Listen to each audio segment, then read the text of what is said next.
What I look for in a coach is I look for somebody who's been through the coaching education process, somebody who is committed to the game, committed to the development of the players as well as the team and the club itself.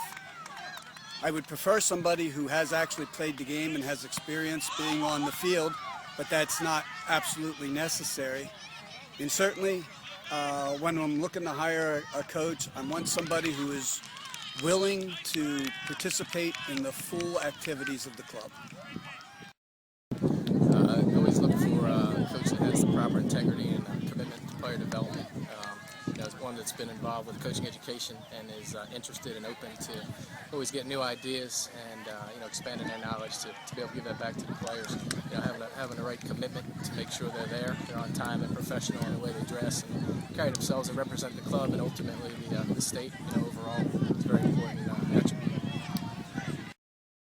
At the Richmond Strikers, we look for basically three things when we're selecting coaches for our club.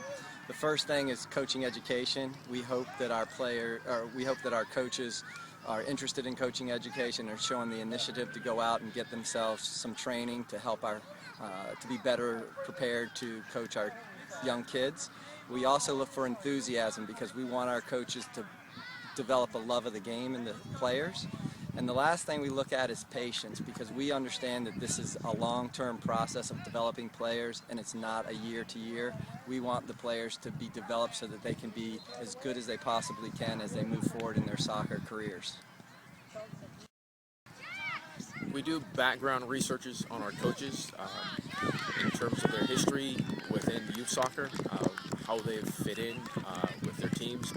We look at the coaching education background.